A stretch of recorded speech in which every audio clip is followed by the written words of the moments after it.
Aku kondur nang awong nggo sembah kula nderek tindakipun Sang Adipati.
Keklampahing para kadang Kurawa miwah para prajurit saking Bulu Pitu ingkang tumuju Wana Tegal Kuru kang kinarya sabeting carita Pakuwon Randu Kumbala tepining Wana Tegal Kuru ingkang angrenggani Pakuwon Randu Kumbala Panenggak Pandhawa Satya Jodipati kasih Raden Hariwerkudara ya Raden Bratasena ya Raden Kusumayuda Kusumadinaga ya Sang Harya Bima Satya gagah witeksa gnaluhur Wusika Jenar Sumarot Pindha Kencana Sinangling Rawis tumpang sanga budhek kok simbar dodo jenggureng nanging ora medeni malah marak ati yen ngandika bleger-bleger ngontrakaken bumi ingkang sowan nggih ngarsa tumungkul ayah Konjeng Pertiwi Biswanira Satya Gurbi Boruci Raden Hari Setyaki ya Singa Mulan Jaya kasambet biswanira Patih Jodipati kekasih Patih Gagak Bongkol jajar biswanira Patih Dwarawati Retropati Udawa mengkeraken Durwa Ketu kasambet para kadang mewah Purwadya Hander Tumbi boy baning pakuwon Raden Hari Werkudara tatan mubah tatan musik legek gayah tubuh Sinukarta tubuh barang kang ora iso ubah Sinukarta rinenggo-renggo sinungging cinawi cawi telengi menggali tansah enget sedanipun kang putra Hyang Gatotkaca mila datan kepareng manunggil dhateng para kadang wonten pakon rambu watangan nanging tansah wonten pakon ngajeng Surya Patra Ratri Mande Godo Lukita Sari sak sedanira Hyang Gatotkaca datan trimah bilih dereng saged mejahi Kurawa ingkang bobotipun sami Raden Gatotkaca ingkang kepareng ngecak sepining kawontenan Hyang Hari Setyaki munjuk atur mangkono cipta ninggalira Kang Mas Hari Werkudara monggo Kang Mas Latri paring pangandika Rayi Suwancam sawetawis dangu Kang Mas Gusti Raden Hari Werkudara kula paring dawuh kang abdi Gagak Bongkol sampun ngadhep wonten ngersanipun Gusti Raden Hari Werkudara Yayi Werkudara ingkang raka dawa ngadhep dawuh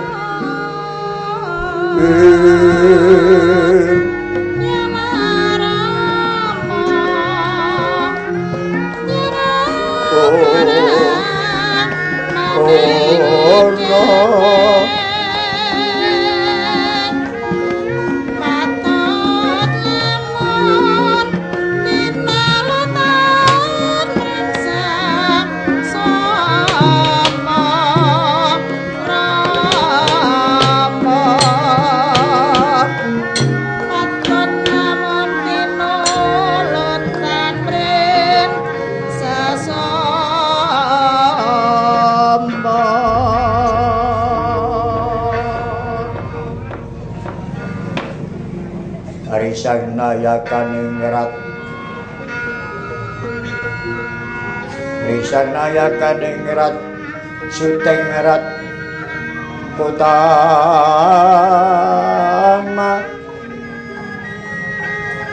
Mangguh Amarnubroho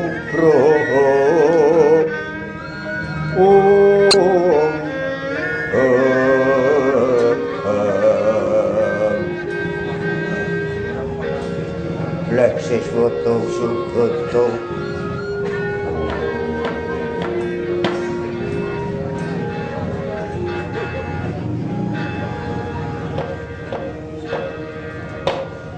Kang Mas Hari Werkudara ingkang rayi Boruci sampun-sampun dangu ngadhep Kang Mas nyadhung dawuh teko Kang Mas boten kersa paring pangandika lajeng menapa ing kedah kula tindakaken Yayi nuwun sewu Yayi ing Raka Udawa ingkang kedah sumala munjuk sedaya para kadang setara menika ingkang pun dherekaken Yayi Werkudara bilih Yayi Bratasena boten ninggal paring pangandika lajeng menapa ing badhe kula tindakaken menika mangke monggo kalenggan menika panjenengan kula sedaya teksih wonten sak lebeting bebaya bilih pranamung kendel boten burung badhe lena kaprayitnanipun kula boten maiben sungkawaning penggalih Yayi Werkudara awit sedanipun keng putra yoga kula Gatotkaca. Nanging Yayi Werkudara sampun kebak wewangsaning para linangkung lan pangandikaning para tapa. Mestinipun Yayi Bratasena sampun boten badhe kekilapan yen dumadi wonten Madyapada menika namung sak dremi. Wonten bebasan siji dalaning pati, loro ketemuning jodoh, telu tibaning wahyu, papat lumakuning kodrat, mboten saged dipun dulu mawi mripat, mboten saged dipun grayang mawi tangan. Karusaning manungsa mboten saged mbedhah kuthaning kodrat. Kawegeganing manungsa mboten saged ngrisak dhateng pepesthen dados kula Pransaya namung wenang damel pesta nanging pesthi muhung panguwasaning Hyang Widiwasa.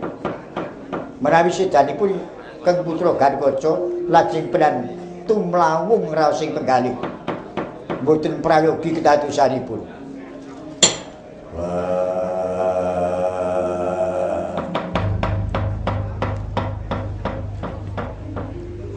Udawa kakangku kawula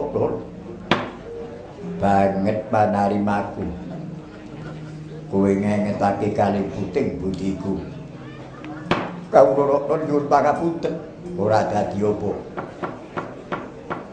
Bareng kowe ndumuk marang aku wis tau tampa piwulanging para tapa. Apa meneh aku siswane Dewa Ruci guruku. Kok ndandak aku getune patine Gatot nganti kedlaru.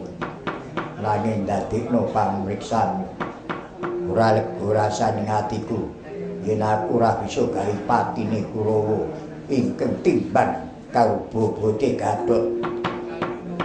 Iki senajan mekaten nanging mboten namung Kurawa mengsah panjenengan menika.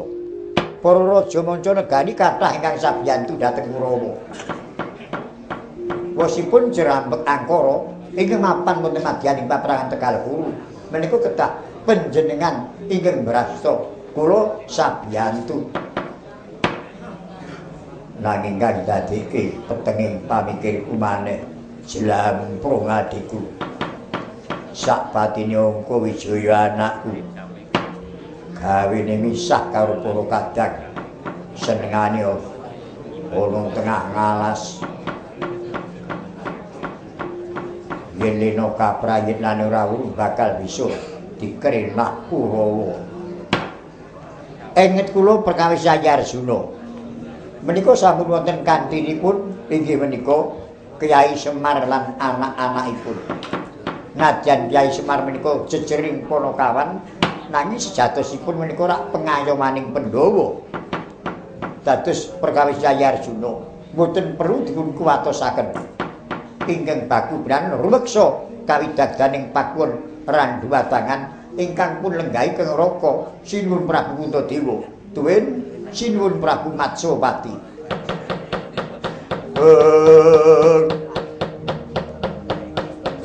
Leng-lengeng driya mangun mangu-mangungkung.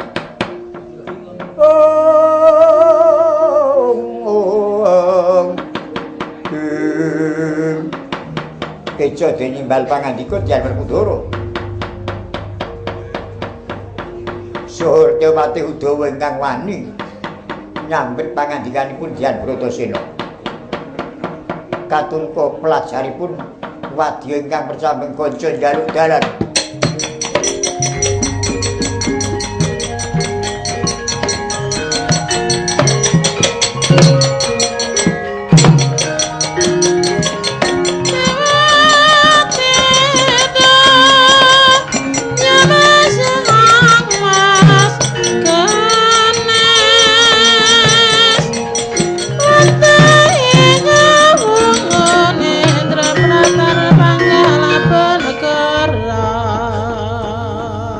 Kaget kowe sapa? Nyuwun ngapunten Gusti. Kula menika abdi Jodipati. Kula menika mban balangan tepan. Mban balangan tepan ana wigati apa? Bareng munjuk atur wonten kersa dalem Gusti Raden Haryo Werkudara. Kalenggan menika kula ingkang kapiji rumeksa sak jawining pakon randuku bala. Iya. Kalenggan menika kula ngaturaken duta penglawung lho. Duta kongkonan penglawung Patyapala Rajapati. Rajapati dereng wonten nanging kedadosan ingkang bebayani tumrap para prajuriting Pandhawa. Ala wonten prajurit tinindyan Senopati kalih pawarta ingkang kula tampi menika Senopati pengapit saking Pakuwon Bulu Pitu ingkang dipunanta Gusti Raden Haryo Werkudara ingkang menika kula sumanggaaken abdi dalem juwadhung dawuh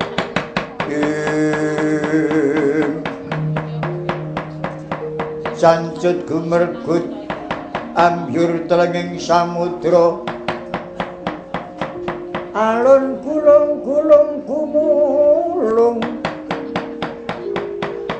hanikep wonten sanampek muka Setyaki kawula gagak bonggol kawula papak do musuh Gusti Nuwun pangestu kawas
Mawur mangawur-awur-wurahan penarane najurit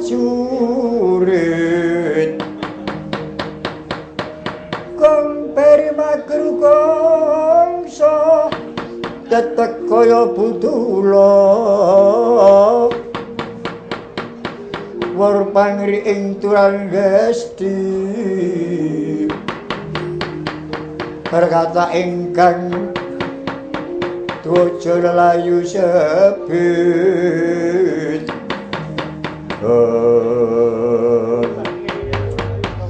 Ayo maju Kusik mandek Maju mandek Kusik co Sing ngarep mandek Sing mburi ngangsek Mongko padha gawa gaman ligan Sing tengah kuwi sing cilaka pendeng iki mengko nek ngantek tumbak mungkin nocok kancane dhewe arek mati sing ora itu lelabuhan ya nek nocok kancane dhewe nek nocok awake dhewe ora ngono sing dadeke pengarep iso kok iki sing dadeke pengarep nampak dhewe ngene kok Wah. Pak D nek omong menclang-mencling. Dadi pengarep.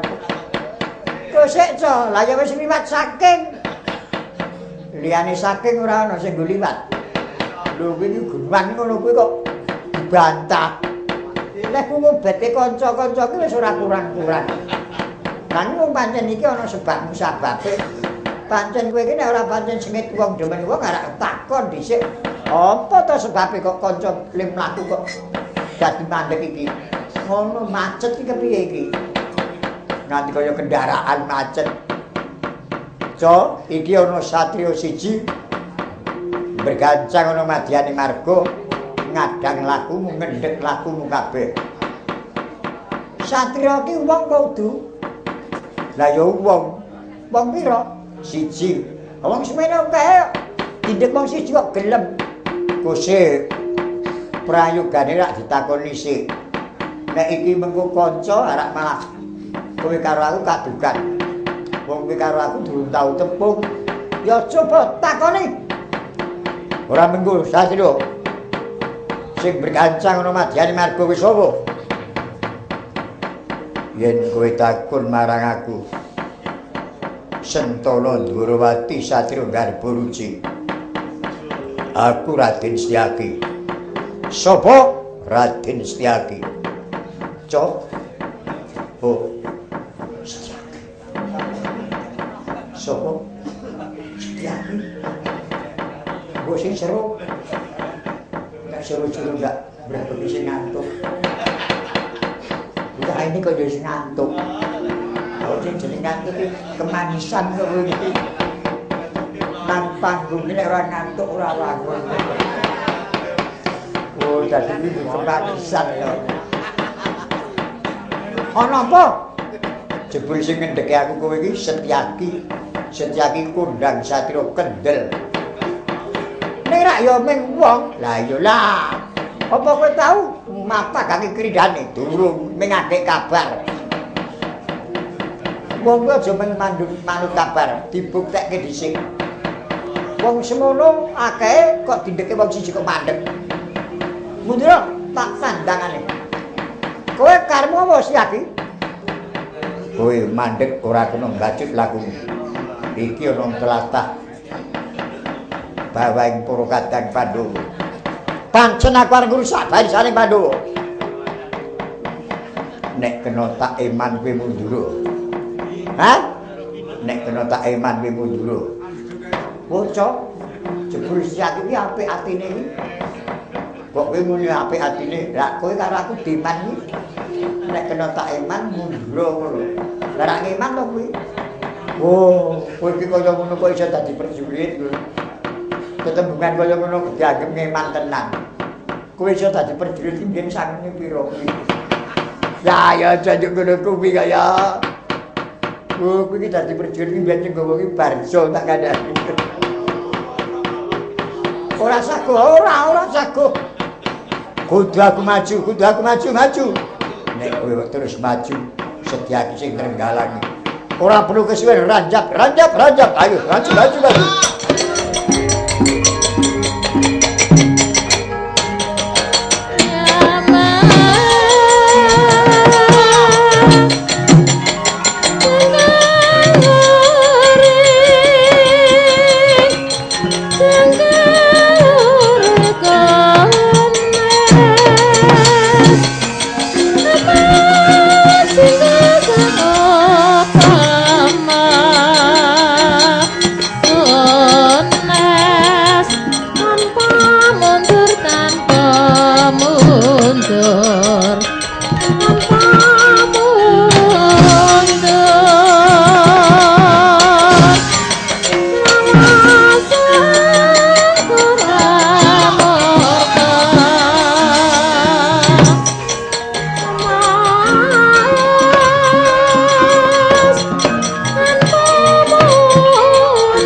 Ayo kanca mundur.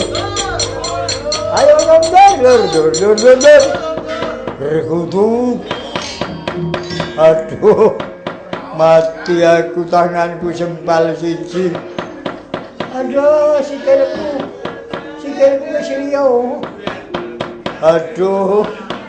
Wetengku kena tumbakku dhewe ususku brodol. Aduh kupingku ilang. Ora iso karo kacamata iki. Aduh irungku kena tumbakku dhewe. Aduh mati aku. Kenapa iki? Ndasku ilang. Ndas ilang kok iso omong. Sing ngomong apa ku? Sing ngomong ora cangkem. Cangkem ya langgon perang-laning sirah. Lho, sing ilang iki kudu ndasku iki. Sing ilang kuwi ndas bedutan. Oh. Aku ndas bedutan iki kok awak iki gegirisi. Wah. Coto kowe iki yo blagepan wae. Iya. Lah kok dadi sambati marwara. Kena apa prajurit? Dados kawuningan Gusti Patih.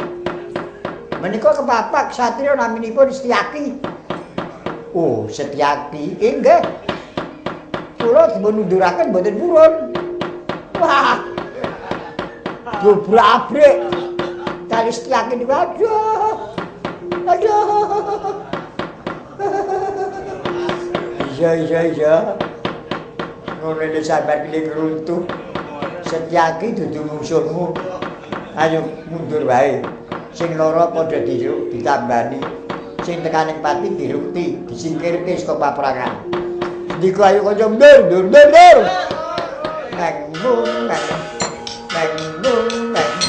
Gusti. Nek prajurit mundur perange kalah, kuwi tetabuhane ora usah ditabuh. Lah niki mboten kula tabuh niku. Lah kok muni. Tangan kula niku kecetrit sitok. Bendri kali tabuh niku lek kula nggawa nampi tangan setunggal.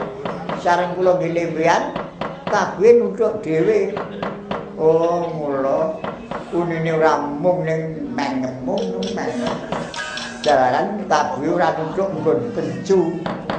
Ayo ora iso nuthuk pencu sampe. Ayo kanca mundur.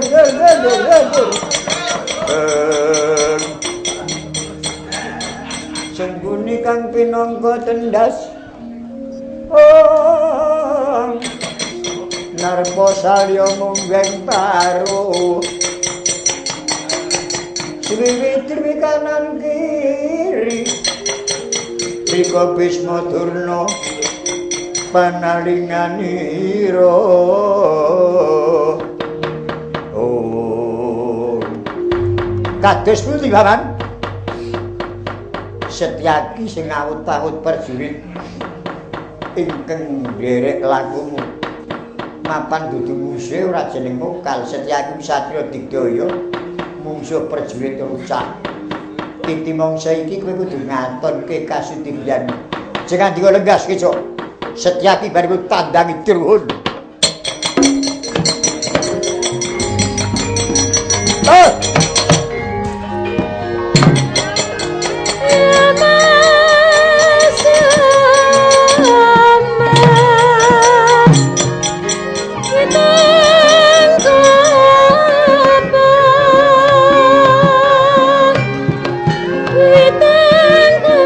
Baba, ya Baba.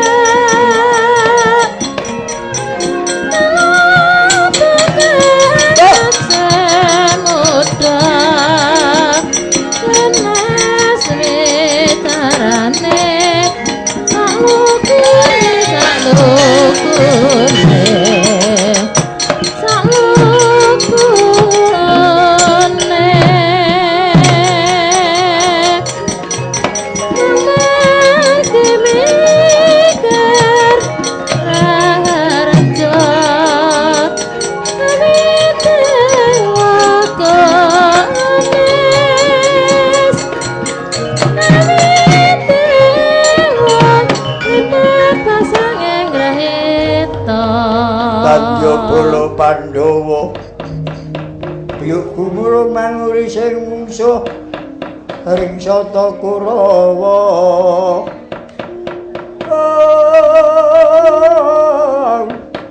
Kambah kungkih srukatitih larut kirut katut para ratu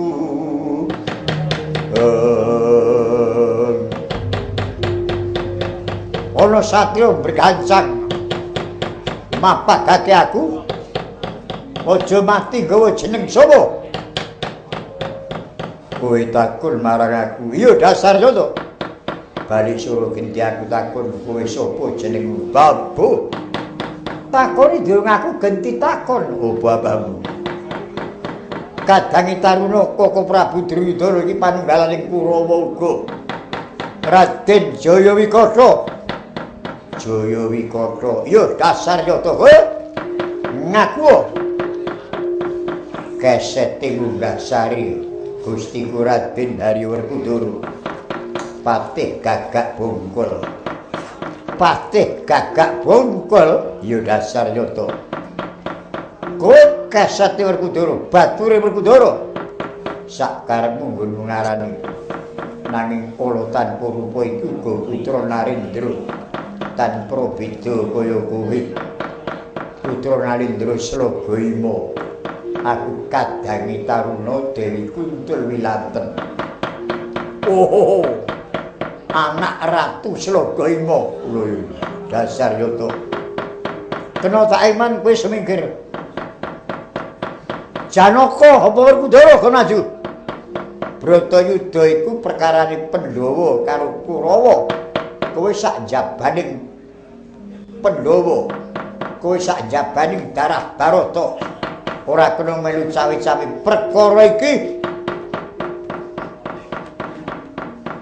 senadyan to aku dudu karandah Pandhawa nanging aku duwe penganggep yen jejering kautaman aku satria kang kesiningan watak utama nglabuhi Pandhawa iku nglabuhi kautaman nek Pandhawa talah kowe mati nek Pandhawa menang kowe arep diganjar apa mumpung durung babak bocek golekmu prayoga kowe mundur ora kena melu cawe-cawe perkara iki wis tak jarwake aku nglabuhi Pandhawa ora golek munggah bak pangkat utawa mundak bayar nanging aku nglabuhi kautaman jalaran kalenggan iki perkara Bratayuda Pandhawa kang tak anggap bener nek aku mati para madyaning paperangan mateni jejering kautaman aku nglabuhi kautaman nek aku menang kuntap ing jagat nek aku kalah tekaning pati dadi marga menaning kori swarga mulya wah kedhuwuren omonganmu ki tak kandhani nek ora kena iman kene bergaling patimu aja tinggal pelayu tak ladeni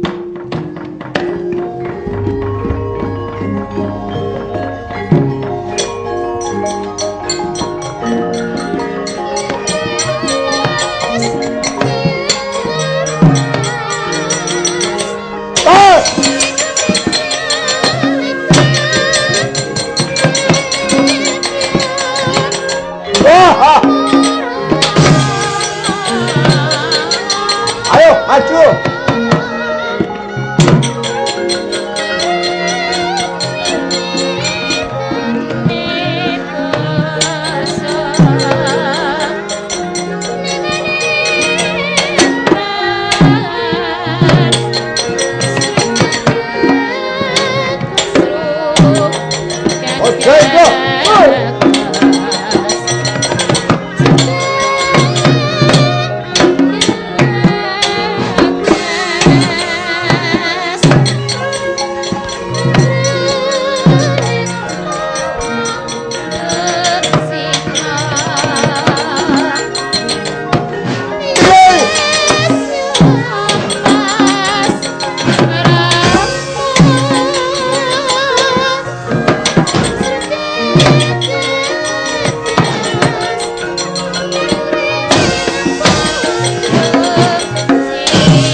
anglir bawaning kayu Sinowati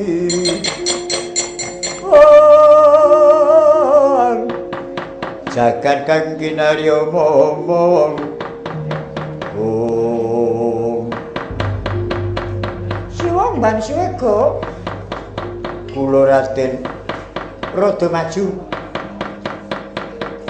supaya aku mengerti carane le gawe gelare ngaperang Raden kula inget sabdanipun ingkang Rama panjenengan kaliyan kula menika namung tiyang ningali dados sampun ngantos celak-celak kelayan paprangan menika sampun kliwat wates sampun mebet paprangan namun dereng wonten tengah paprangan prayoginipun mundur nggih mawon kula patos mangke menawi kesanja baya wah aku nampa dawuh Kanjeng Rama supaya aja cedhak-cedhak saguh pimintaku gawe samudana supaya Rama marengake yen aku merpeki paprangan Tegalku nanging sediaku pancen aku arep musuh para kadang Pandhawa ora lega rasane atiku Bratayuda dumadi 16 dina kelenggan iki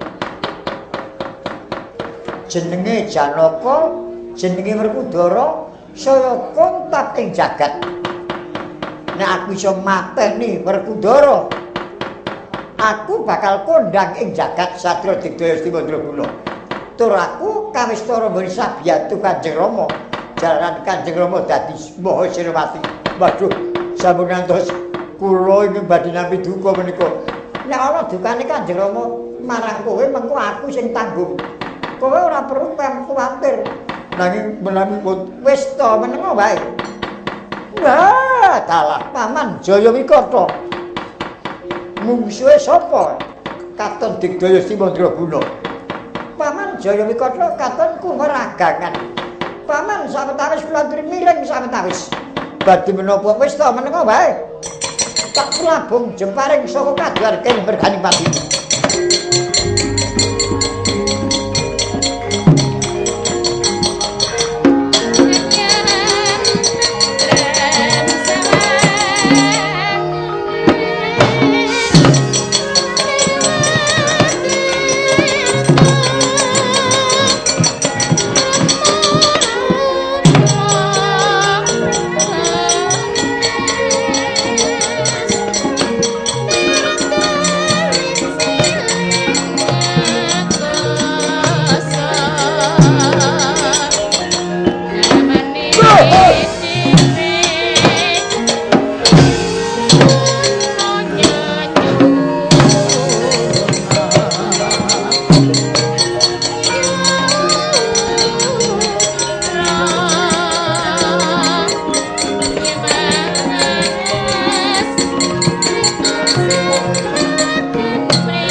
ana sandang sangka sabrang apa rupane dandang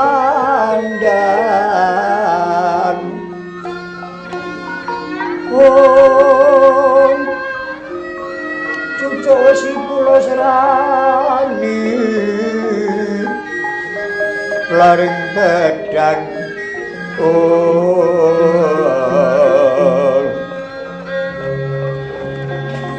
aja nucuk Sri Sedana Sri Dadana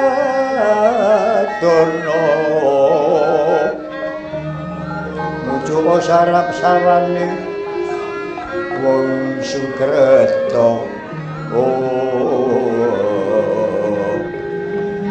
adono tekan samudra Duksina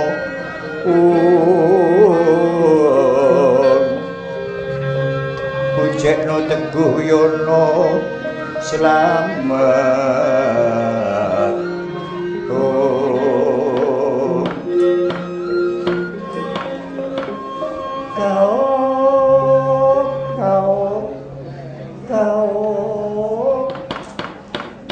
Baladewa Bathara. Aku musuh Jayawikata pangeras Sakura rumangsa kalah. Aku dadi dandang lelunggungan kaya nyambrek-nyambro geranaku. Sedilo-sedilo aku krungu penangise bocah bayi. Monggo iku ana madyaning paprangan. Lah opo kelakon nang paprangan kok ana wong nggawa bayi. Ora pati nduga iki pralambang opo. Perkara gagak lelunggungan. Rene paprangan wis akeh wondo. Mestine gagak iki golek pangan. Mung dumadakan bebarengan anggone mabur cedhak nggon mapan iki. Rure ditulaku surak Bratajaya Brata imbang-imbang cacat padha yen padha. Jayawikata ketokno kadigdayan iki. Patih Gagak Bungkul Tandingara. Oh.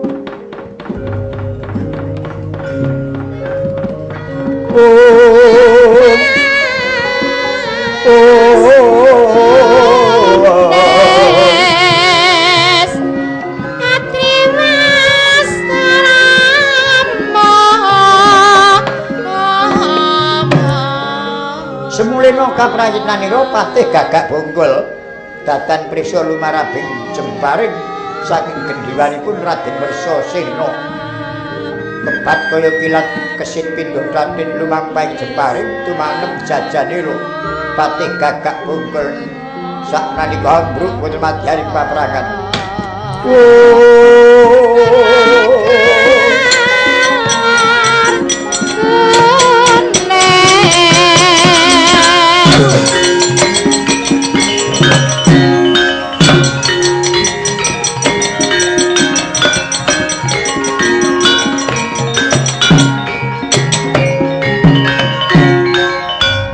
Gladiran kuwandanira Patih Gagak Bungkul wonten madyaning pabaratan.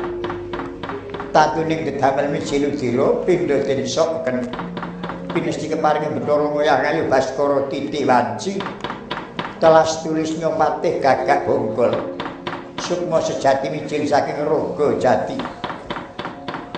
Seda wonten madyaning paprangan labet jejering kautaman. Sukma jati katampi diwaning antaka. Kaparingaken swarga mulya mapan prayata sirna mergolayu. Om Om Om lihat netra ngrajekani liyane sukma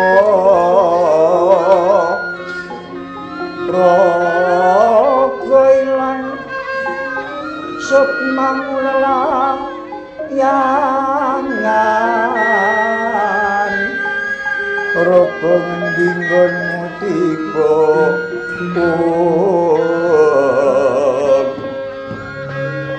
sukmamu pun terang kandringan pindha kumeyanging putra kang katiyuping samirana Mondro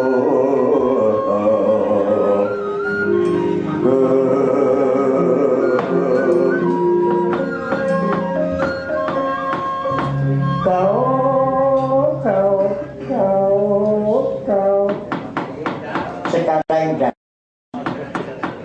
saged toto jalmi ngajak kanca supados ngelasuli wonten inggil kuwandanira Patih Gagak Bungkul supados wewayanganipun saged angayomi kuwandaning satriya ing seda madyaning paprangan. Kacarita Patih Udawa dupi molat gilang-gilang kuwandanira Patih Gagak Bungkul jeleh kepati Patih Udawa. Waduh yayi kepatian di dunia ini.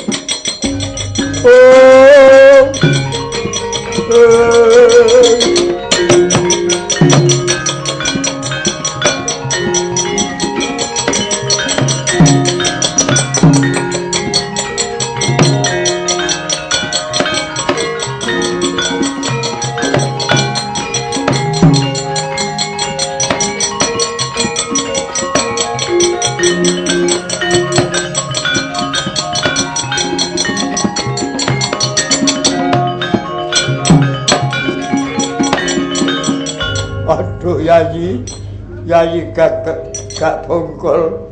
Kula aturi ngentosi bukur pengarep-arep. Bali pengantian di kula mboten yakin pisah kelayan Yayi gagak bongkol. Yayi, kados pundi teko Yayi Lena kaprayitnanipun? Aduh Sang Nyolopati. Kula aturi enget Sang Nyolopati. Kakang Udawa, kula Yayi Setyaki. Panginten kula Kakang gagak bongkol. Sampun dumugi titi wanci katitik, sampun layu kuwandanipun. Jemparingipun sinten menika? Kula piyambak mboten nginten. Mengsahipun gagak bongkol menika mboten nglepasken jemparing. Teka wonten jemparing lumah pas tumanem jajanipun gagak bongkol. Menika tentu wonten mengsah ingkang mboten jujur tumindakipun.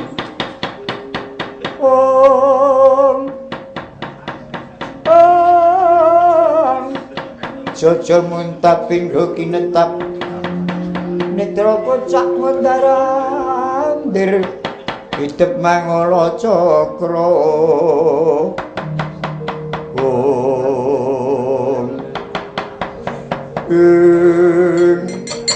Surapatut banget kepara estu Kakang Udawa ten satya ingkang boten leres tumindakipun badhe kula perpati tuandanipun Kakang gagak bongkol.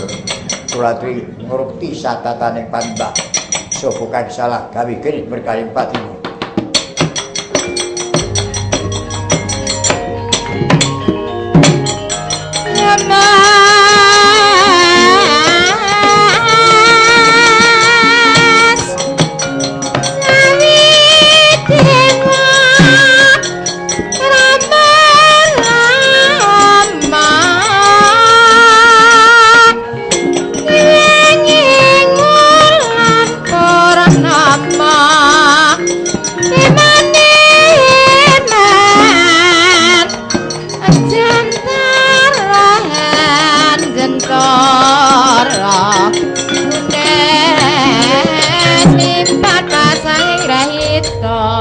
Gusti Raden Bersasena, kula aturi nampi atur kula menika to. Monggo mundur kemawon kawontenan saya bebayani menawi piran saya manengah-manengah wonten madyaning paprangan. Menika mangke badhe kesonjo boyo. Wah, nek sampean wedi mati man bali mawon. Kula saguh nyekel kendalining kuda. Kula bisa dadi kusir rata tuwin dados senopati. Nanging mboten perlu belan kok kekathan pangandikan. Kula mboten badhe bega. Waduh, dados pundi? Kene merganing patimu para kadang prajuriting Pandhawa. Wersasena Gumbira Tyasnya. Rumaosaken mejahi mengsae Jaya Wikata. Saya kathah dening nglepasaken jemparing datan priksa bilih den perpeki Dyang Setyaki ingkang sampun mandhih godha Dupiyai Raden Setyaki Molat menika Wersasena ingkang nglepasaken jemparing sang katebian. Griya katitih godha Wersasena sirna mban siwih tuwin rata sak kudanipun ajur kumur-kumur.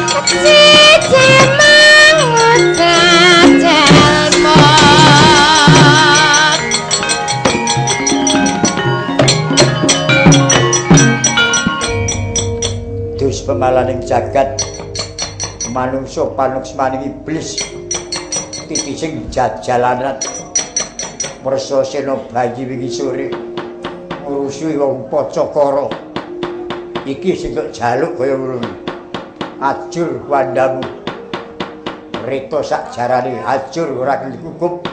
Ayo sapa sing arep mrinani Wersasena hamu Setyaki bungsuku. Yai Setyaki kula aturi Yai Setyaki monggo kula aturi mundur kemajengen nika Yai.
Antik Bima kena suyaka Sudibya sawara-wara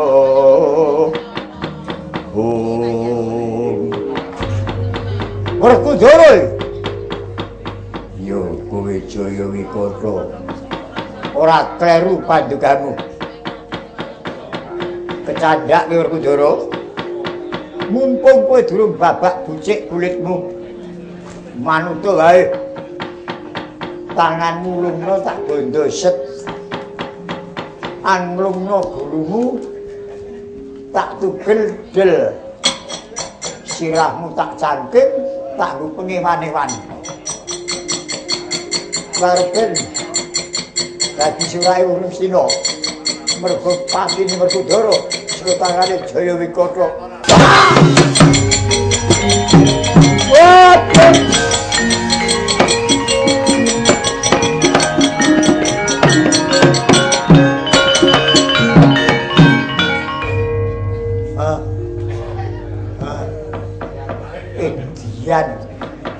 Aku omong kaya gerujukan ora diwangsuli bumi digenjot aku kontal 4 meter edian tenan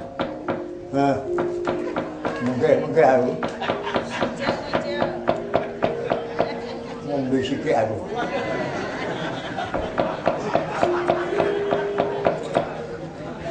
ya pengen ngombe tak edian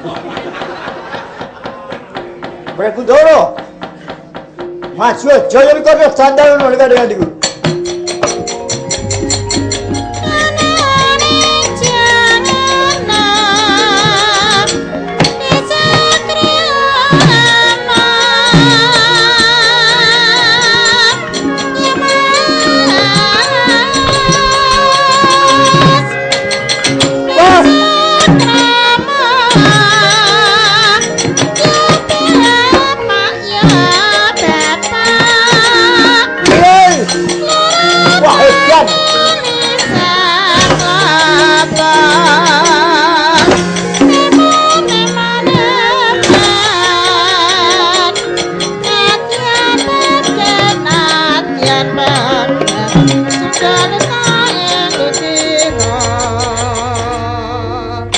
Nyantepen tangan obah kowe ora. Nek pancen kowe nyata satya mriko ayo. Masuk. Ora-orane Jaya Wikata mundur jangkah. Kene berkali mati bayu. Masuk Werkudara. Wah, sabete Bantala sumpyur bandaku.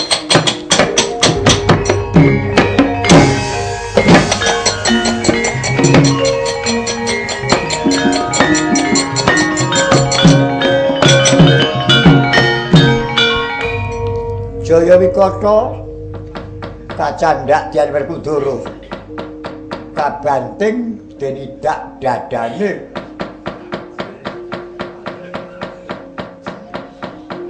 baban sanga kinarya micil udira antawisipun grana tutuk nektra talingan lan liya-liyane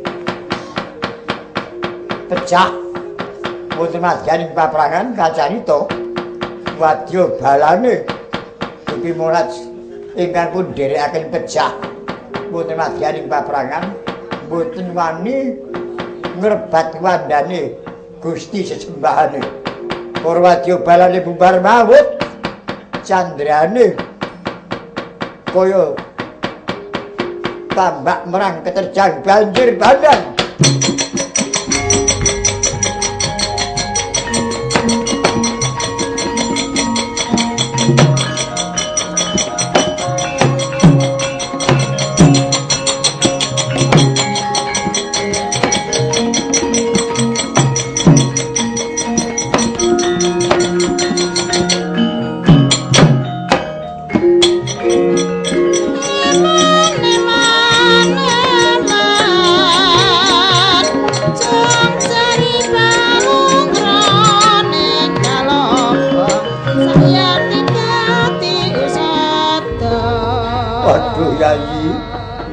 Kegununganing para prajurit keparing kendel semanten anggenipun ngamuk sampun ngantos mbujuk pelajaring wadya bala rucah boten prayogi kedadosanipun awit bilih Yayi namung nuruti hartaning kanepson Yayi badhe lena kaprayitnanipun monggo Yayi kula dherekaken wangsul wonten pakuwon Yayi.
Langining kalangan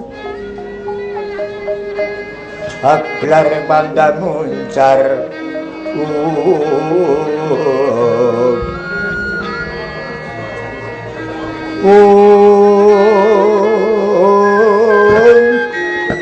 kinolir kekulan suram sorotetan padang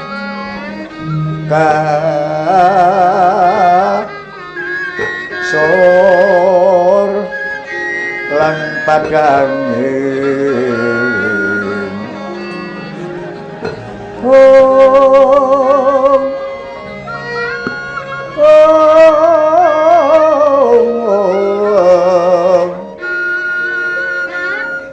purnameng gono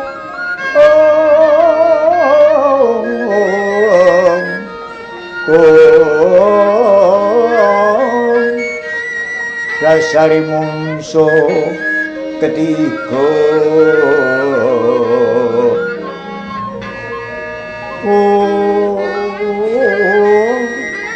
imohanawen ning ujung kancala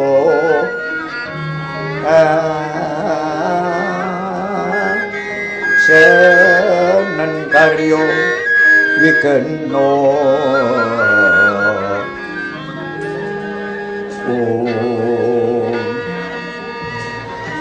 miwah sining wono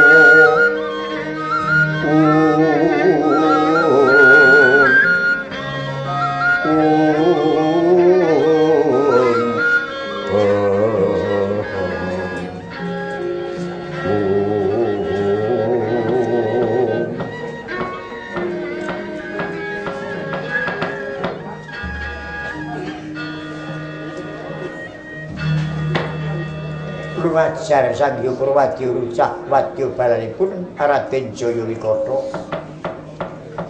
ducung sarang tunjang candrane kaya sulung rebat marga ajrih dhateng pangamungya Dyan Bratasena Rekyara Pati Udawa ditimulat Dyan Werkudara mespadaken pelajari prajurit kaya setya den bojong mila lajeng dipun penggak dening Pati Udawa supados kundur dhateng pakuwon Randuwatangan murih boten lena kaprayitnanira oh sinigeng ingkang wonten madyaning paperangan Tegalku nengna wau pundi kang kinarya sabeting carita ingkang tebih saged kadamel celak-celak saged kadamel tebih sejati tunggal panggung amung siji caritane awit ewuh lamun to sinarma nanging kaya barengan kabeh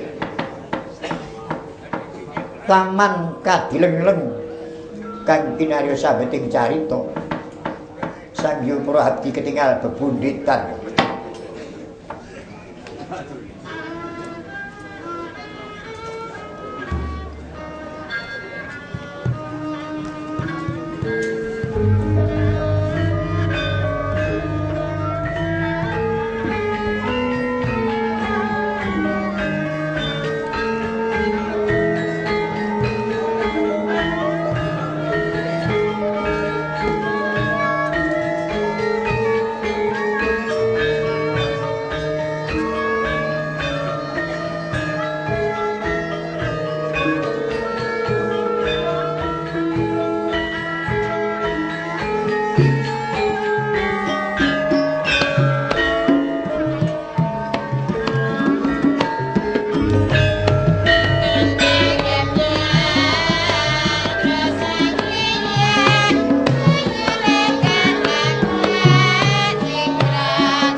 oh